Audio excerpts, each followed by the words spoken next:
half of all marriages end in divorce. That's not fair. And the division of joint property. But when a greedy ex wants more than their share, the settlement can be wicked.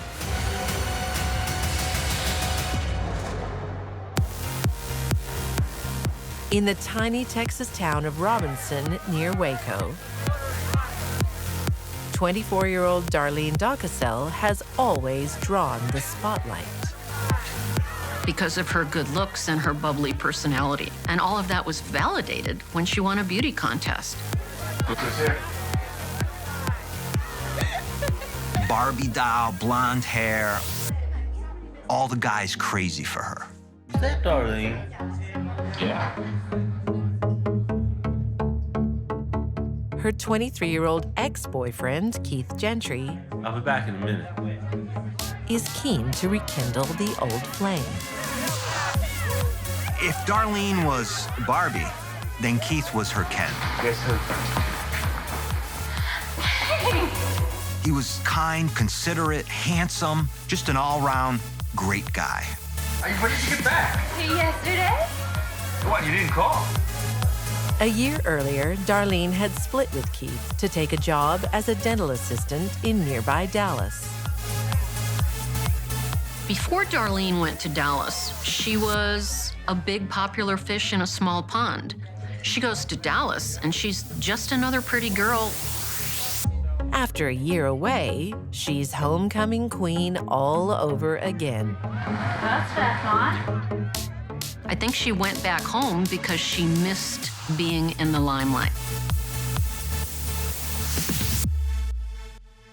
Second time around, the young lovers bond for life and start a family. She's just so perfect. I called her the cute little blonde mommy because she was very pretty and put together. Well, he gets it from me.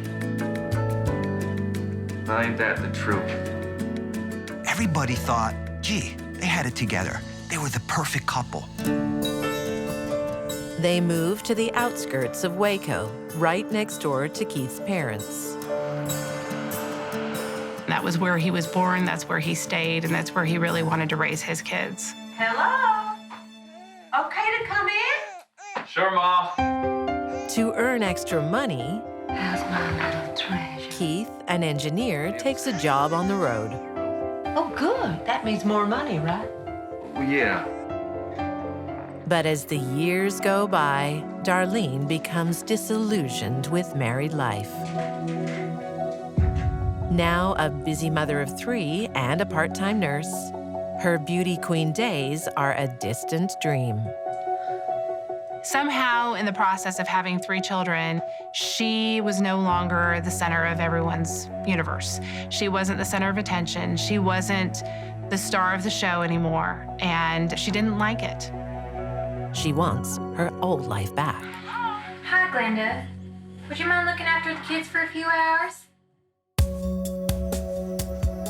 Keith's parents are on hand to babysit. I don't know what I'd do without you. And it was so easy for them to be with their grandparents who absolutely loved it and had no problem with it. With her children in good hands, Darlene is out to reclaim her glory days. Wow. I'm just going out with the girls for a drink. I won't be too long. Darlene starts going out with friends a lot. Drinking, partying, just having a ball. She wasn't ready to give up the happy life. And for her, the happy life was being the center of attention all the time. Darlene was simply selfish. 1,000 miles east in Gwinnett County, Georgia, in 1989, getting back into the party scene is a little more daunting for 21-year-old Kelly Brookshire. Trust me, Kelly, this one's different. I don't know, they're all losers and abusers. Not Doug. Ryan, can you get that? She was very protective, very closed off, Beautiful. didn't trust people easily. Then, 22-year-old Doug Gissendaner walks through the door. Doug, this is my friend Kelly. Nice to meet you. Very nice to meet you, too. Oh, well, sit down. Kelly felt that Doug was someone who had this very steady life, something that she had never experienced. Are you a mechanic? I am a mechanic. No way. Wow. Kelly has a reputation as a party girl after falling pregnant in high school. She married someone from school right after the baby was born, but it didn't last but about 6 months. I think that's something you should know. I have a kid. I love kids. Really? Yeah. Oh, great. Within 2 months, the young lovers tie the knot. And within a very short period of time, she was pregnant. I always wanted to be a dad. Thanks to you, now I'm gonna have 2 kids. You don't mind that he's not yours, do you? No, of course not. Doug accepted him 100% as his own child. Above all, Doug wants stability for his growing family. So he joins the Army. He gets an international posting. Ultimately, he was sent to Germany. We gotta go. And the whole family relocates. But while Doug's away on exercises, Kelly entertains the troops. She was having parties while he was gone. She'd been involved with other men. Hey! I'm sorry. What's going on here? Let me make it up to you. Kelly was brought before the commander about what is acceptable behavior if you're an Army wife, and hers certainly was not. Kelly and his kids ended up getting sent back to the United States. Doug joins them back home in October 1991. But it's not the reconnection with Kelly he hopes for. Guess what? I'm pregnant. Doug knows the child can't be his. But we haven't. It's not yours.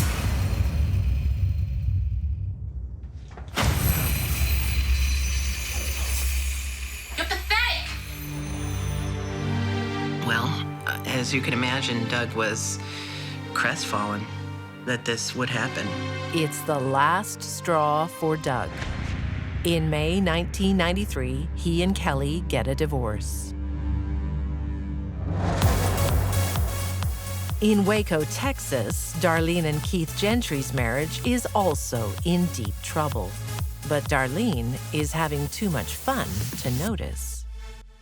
Right, now you hold that bed nice and tight. You push all the way through the shot, okay? Keith is so concerned, he gives up his job on the road for an office position. It's a cut in salary, but it means more time with the kids. He's the doting father, you know, there on the sidelines of the soccer and Little League games, taking the kids to the park, spending time with them. All the things Darlene isn't doing. What she is doing is spending everything Keith earns. You keep swinging away, okay? Keith got a call one day from the bank that their credit card was overdue. That's a real bad sign. Who was that? The bank? So? We'll talk about this when we get home. She has no worries whatsoever about money. It's just paper to her. And she just spends and spends and spends, while the debt just piles up.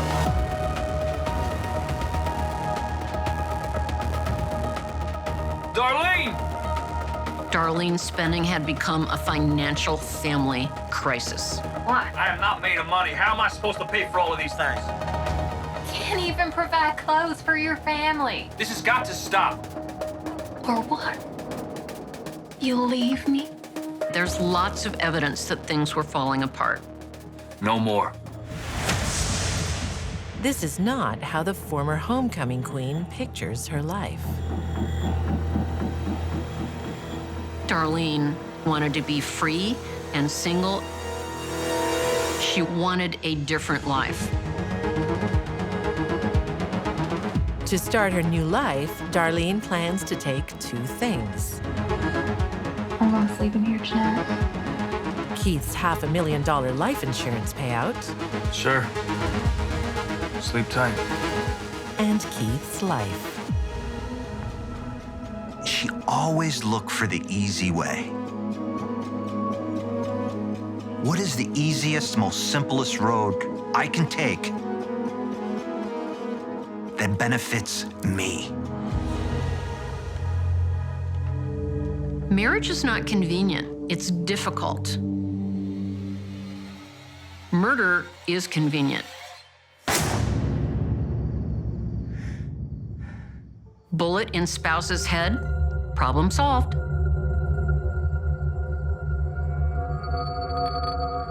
Darlene attempts to stage the scene as a home invasion. She places firearms on the front lawn to suggest the intruders were after Keith's guns. In home invasions, the offender doesn't come in, shoot one person, take a bunch of items, and then leave them on the front lawn and run away. Then she calls 911. 911, what's your emergency? I woke up this morning. I was in my son's room because they couldn't sleep, and I noticed the back door was wide open and my husband's guns were gone. It's only then Darlene mentions Keith is clinging to life with a bullet in his brain. Or toward the end of the call, she finally says that her husband's been shot and he's still breathing, and he's making this god-awful noise. Darlene, a qualified nurse, offers her husband no medical assistance.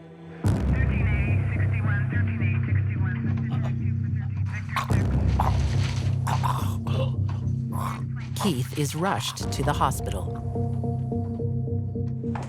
He's lying in the ICU. He's on life support. But then here's Darlene. She's not even asking about him. In Georgia, Kelly Gissendaner's ex-husband Doug is also out of sight and out of mind. Until 3 years after their divorce, he reaches out, desperate to reunite. He missed his kids. Kelly. It's me. That was a very powerful motivator for Doug because of the kind of man that he was. Doug makes Kelly an offer she can't refuse: I love Christmas. a home of their own. They remarry and move in just in time for Christmas, 1996. Our first Christmas in our own home. Always wanted my own home. For Kelly, the family reunion is all about real estate. She wanted a house, and she was gonna get back with Doug so that she could get a house, and once she got it, she was gonna get rid of Doug. I gotta go and get some provisions. I'll be back in an hour or so. Oh, okay. She already has Doug's replacement waiting in the wings. 25-year-old Greg Owens.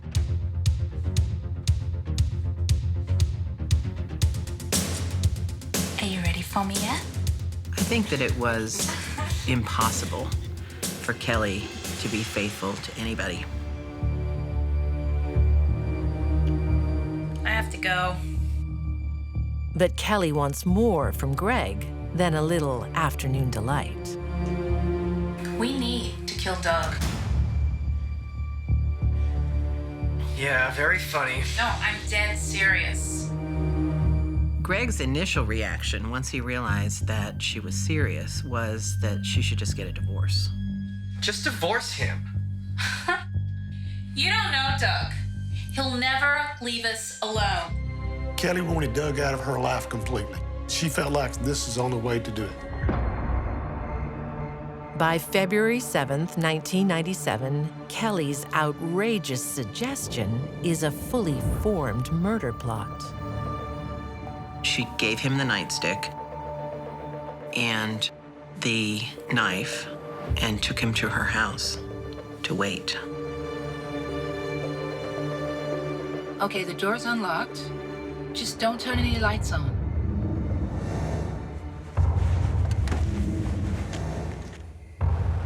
Kelly left him there in a dark house, and she went off with 3 other girls to a party. While Kelly establishes her alibi, Greg does her dirty work.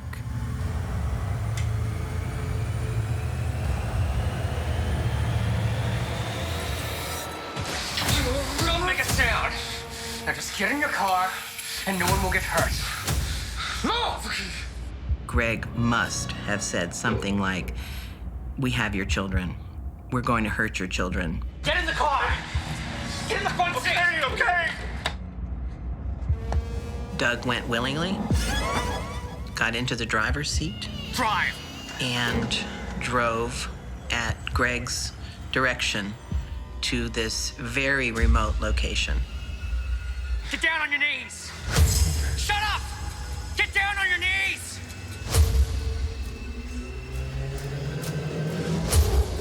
He must have been extremely frightened. Please don't kill me.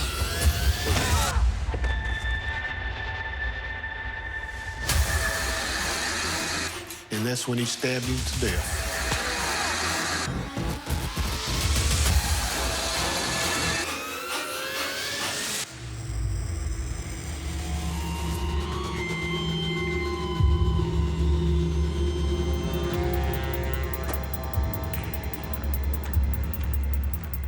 Did you do it?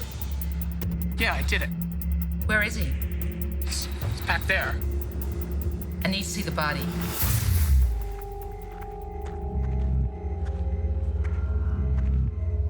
His wife walked up on that moonless night in the cold February evening at around midnight to make sure that he was dead. Kelly destroys any evidence of Greg being in Doug's car. She had a bottle that was full of gasoline, and she threw it into Doug's car and set the car on fire.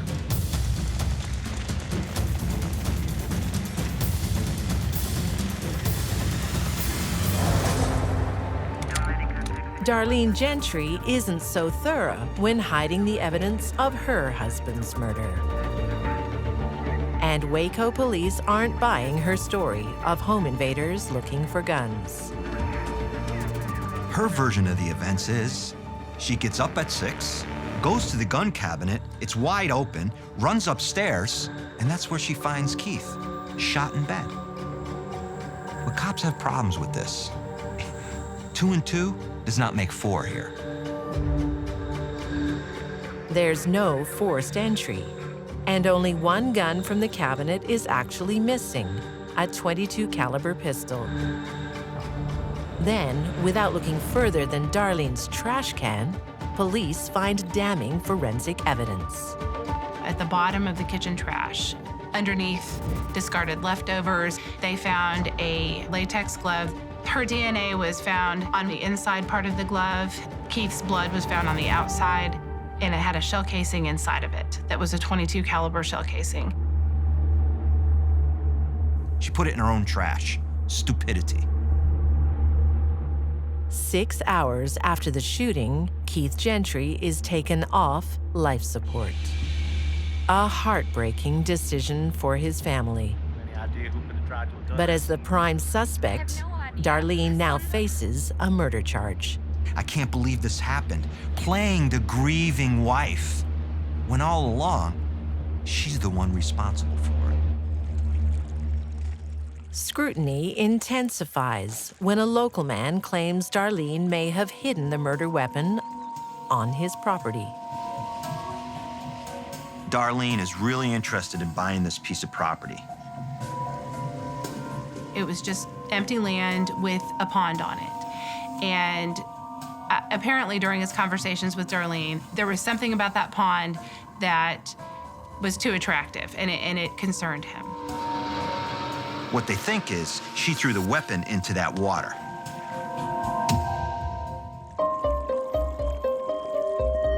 And so they went out and looked in the pond for the weapon. They found a .22 caliber gun. But the police don't let Darlene know about the discovery. Instead, they tell her the pond is to be drained, hoping she'll try to retrieve the gun before that happens. The Rangers set up a camera in the woods near the pond and kept it trained on the pond and sat and waited. And here comes Darlene walking into the picture, wearing hip waders and walking around in the pond right in the area where the gun had been retrieved. Beauty queens rarely make good killers, and Darlene Gentry is no exception. The video is Darlene's undoing. It was one of the best pieces of evidence we had. Darlene was driven by an insatiable need for attention. By trying to recapture past glory, she destroyed the future of her entire family. Anyone who can fool everyone in her life into thinking that she is a normal, law-abiding citizen and can snap like that, I think clearly dangerous. In 2007, Darlene Gentry is found guilty of first-degree murder and sentenced to 60 years behind bars. There was clearly something very badly broken inside of her. Something very dark underneath that pretty exterior.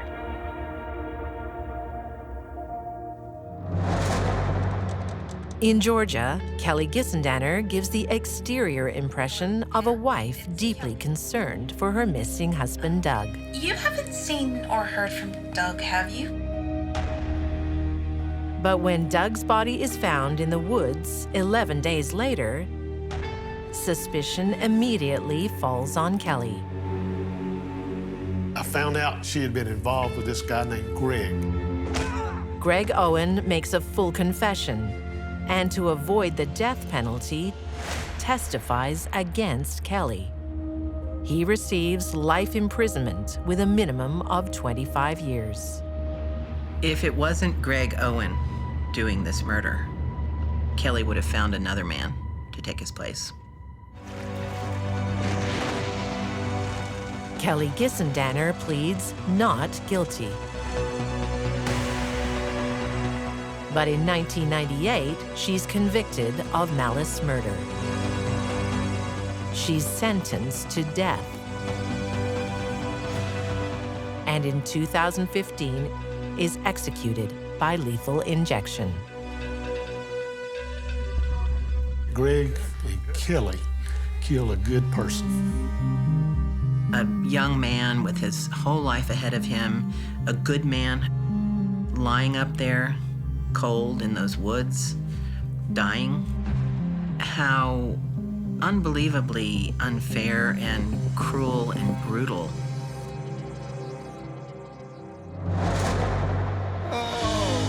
Some see marriage as a business transaction. They choose good investments, wait for them to mature. And when the time is right, they make a killing.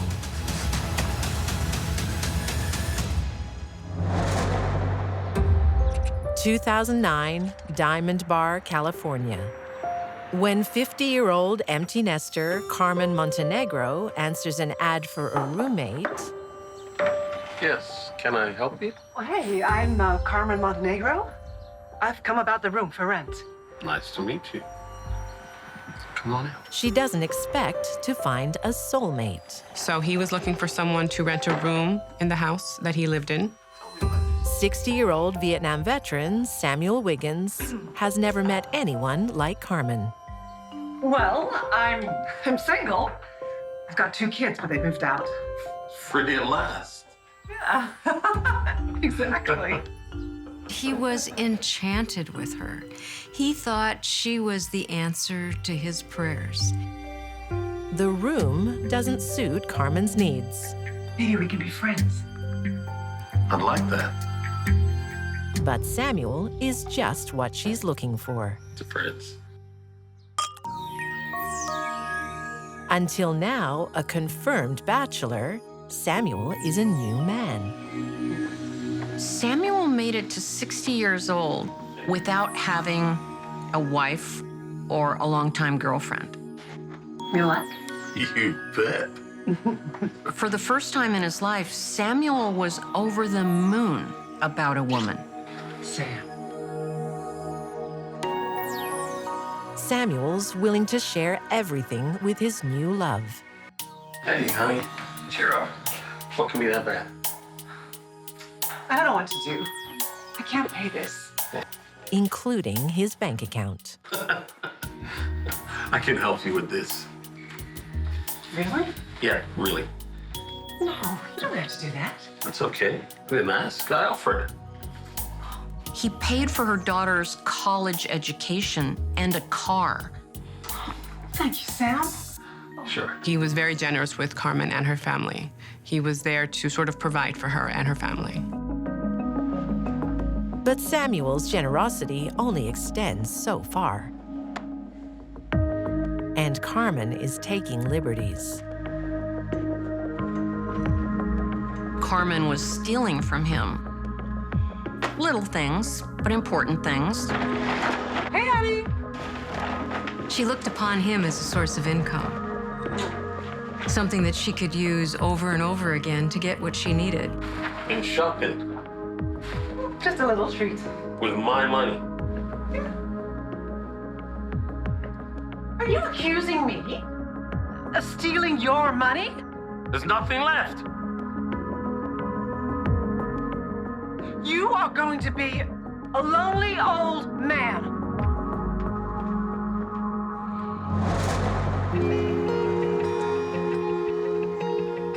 In Newcastle, England in 2010, 41-year-old Sharon Swinho has no trouble getting men to pick up her tab.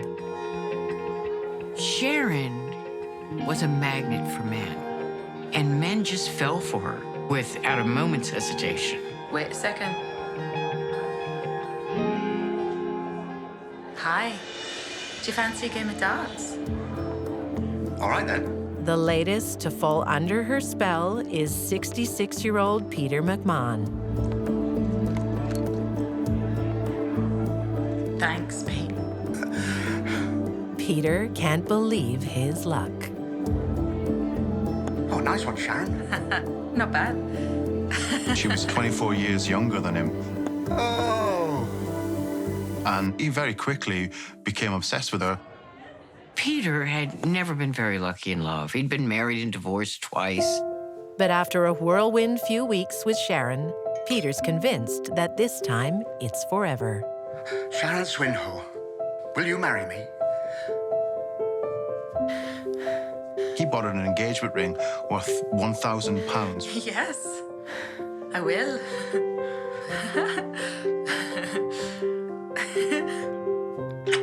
He wanted a stable relationship, and when he met Sharon, he thought she was the one he needed. She could make his life whole. It will be a sad day for her other suitors, especially longtime admirer Joseph Collins. What you so happy about? We're getting married. Congratulations. Thank you, Joe. Cheers. Yeah, cheers, yes. Joseph would have done anything for her. He wanted the affection of this lady, this femme fatale. Peter gets the girl, but she doesn't come cheap. I want you to have nice things, love, But you're a cheap bastard. His friends were telling him she's a gold digger. That's not fair, love. She was after him for what was in his bank account. she would get him to buy her expensive items of clothing. I'm just asking. Come on, love. Get away from me. They started having this argument. And he had scratches all over his face. He was planning a future with Sharon Swinho, whereas she was planning to take him for every penny that she could. In California, Samuel Wiggins decides Carmen Montenegro can have his money. I wasn't expecting this. I wanted to say sorry. There's one more thing. By becoming his wife. Will you marry me?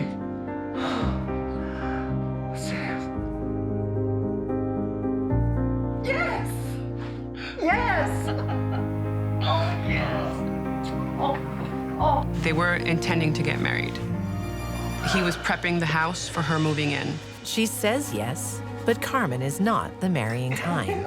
Carmen wanted Samuel's money, not his engagement ring.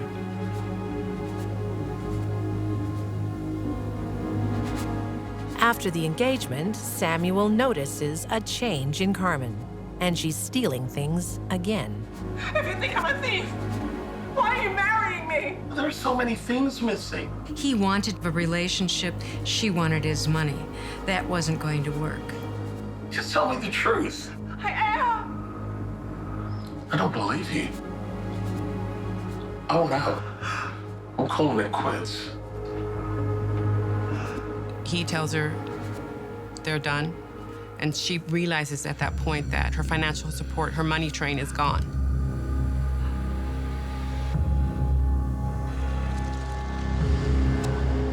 She just snapped.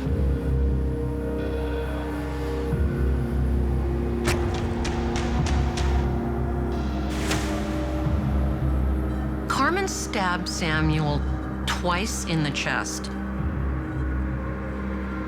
And those wounds killed him.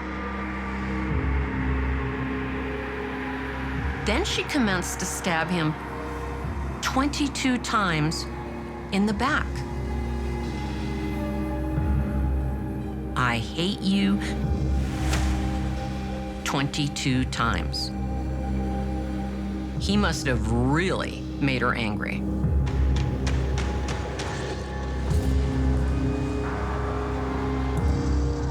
After the rage, the reality. Carmen has a 200-pound dead weight to get rid of. So she went outside in the shed and got his chainsaw. Started the chainsaw and began to cut off his head, his arms, and his legs.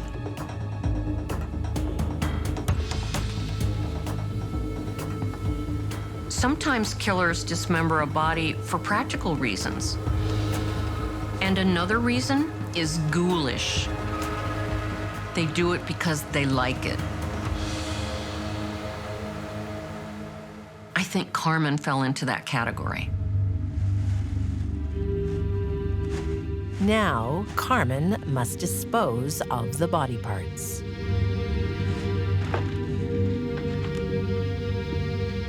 She got 2 large pots, and she buried his head in one pot. She buried his arms in another. But some parts don't fit in a pot. She digs a bunch of holes in the backyard.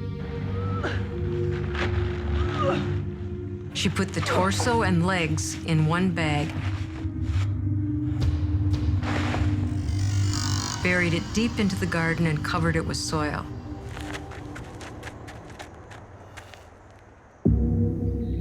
But Carmen's not finished. On Mother's Day, she delivers her cousin a gruesome gift. The pots filled with limbs and lavender. The cousin hadn't heard from her for years. Carmen, what brings you here? A happy Mother's Day. For you. Oh, they're beautiful. One plant has the head of Samuel, and the other one has both of Samuel's arms. Come on, come on. The head and the hands, both of those are identifying features. She wanted to control what had happened to them. She thought this was a smart way to do it. Sharon Swinho is also controlling the destiny of her fiancé, Peter McMahon. She wanted to get everything out of that man she could.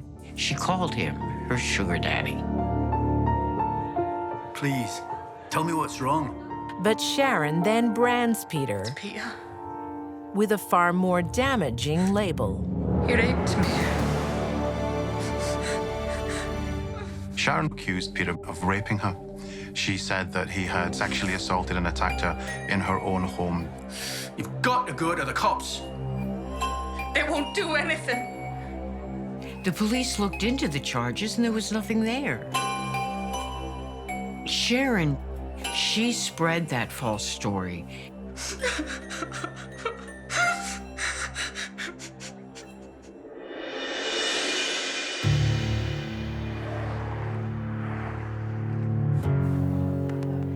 How's it going? Did you see that? What's the matter with him? He's heard what you've done to Sharon. What are you talking about? The whole damn town knows you've raped her. He was so distressed by this allegation.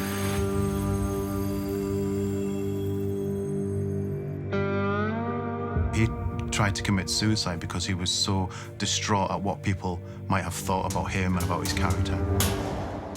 When Peter hits rock bottom, Sharon reels him in. Hello? Hi, it's me. Peter was just in heaven. He couldn't believe his fabulous luck. He'd missed Sharon so badly. Sharon? How are you, love? Okay. But I miss you. I miss you too, love. Maybe we could get together. I'm on my way. But it won't be the passionate reunion Peter's expecting. Sharon already has company, Joseph Collins.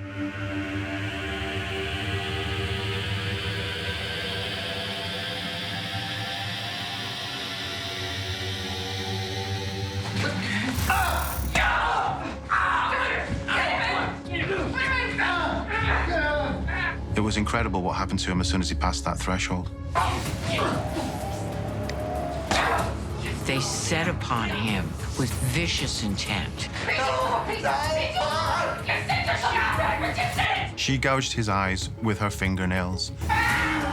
It was unbelievable that these individuals could do that to somebody. The beating turns into prolonged torture. She was vicious and malicious. She showed absolutely no compassion to the man that she claimed to love. To ensure she can access her dead fiancé's finances, she must keep him alive to the outside world. Sharon was picking up a repeat prescription that Peter had from the chemist to profligate the lie that Peter McMahon was alive and well. Sharon dragged this on for 6 weeks. She was draining 2,600 pounds out of his checking account. She was adding up hundreds of pounds on his credit cards.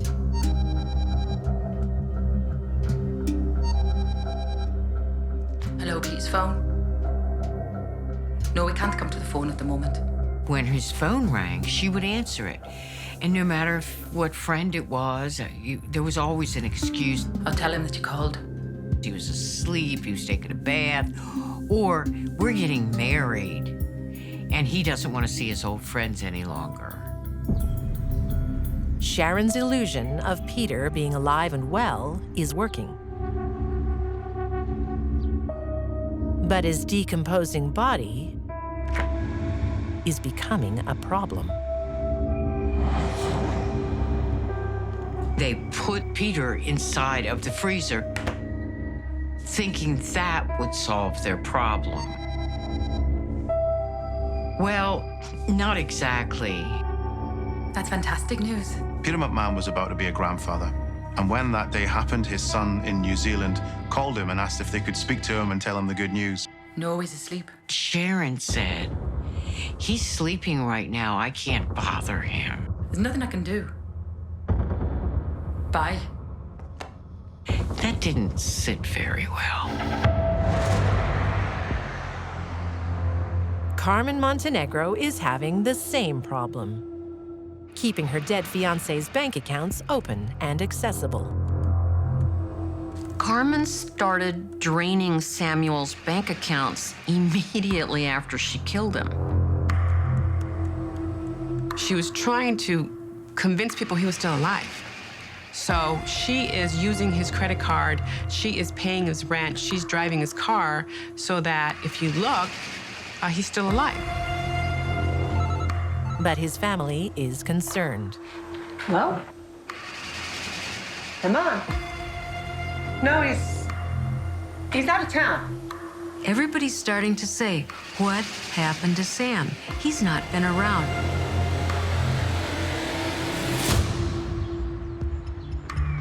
Hello? Hello? His nephew comes looking for him.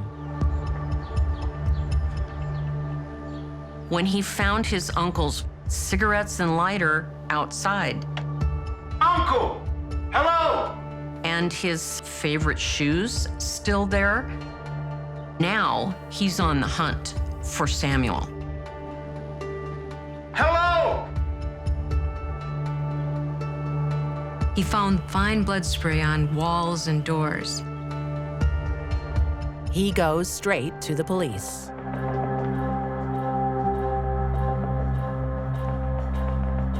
Carmen knows she's in deep trouble.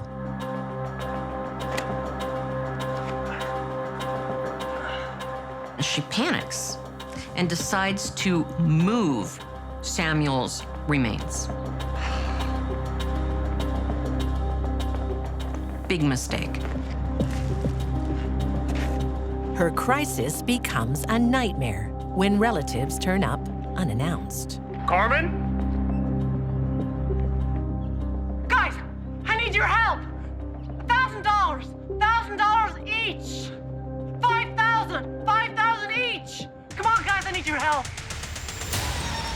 Bring the bin over. When she asked him to help her lift a garbage bag into a container, and it opened, and there was part of Samuel.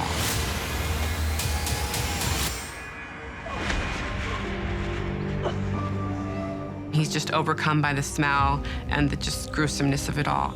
Her family call 911, but Carmen hasn't given up.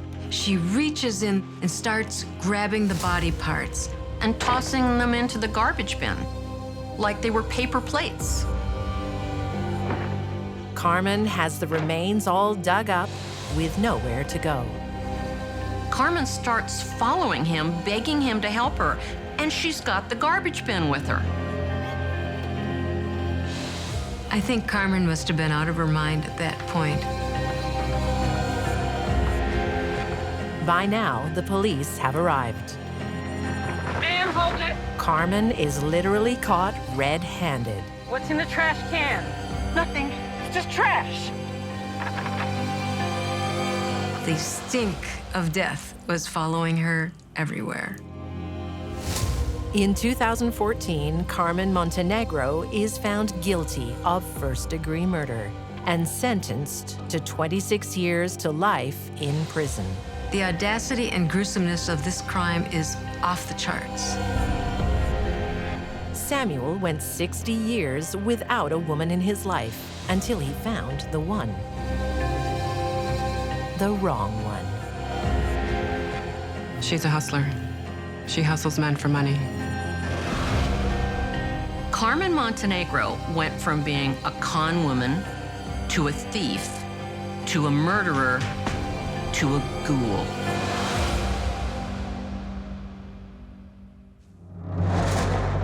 In Newcastle, England, Sharon Swinho is also brought down by greed.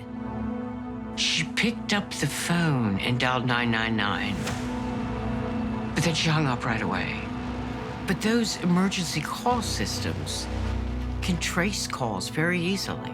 And so the police showed up at Sharon's house.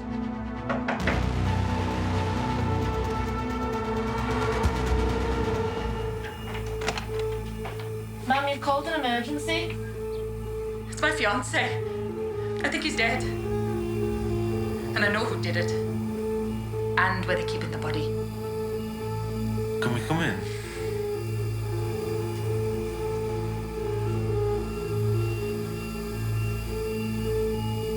She needed to do something quickly, pin the blame on somebody else, and that's what she tried to do. Sharon accuses Joseph of being the killer, but her lovesick lapdog finally turns on her. He testified to police that he wasn't the one that carried out the murder. In 2013, Joseph Collins is found guilty of murder and perverting the course of justice. He is sentenced to a minimum 20 years in prison. Sharon Swinho is also convicted of murder and perverting the course of justice. She gets a life sentence with no possibility of parole for 25 years. Sharon Swinho is a woman who was born to kill.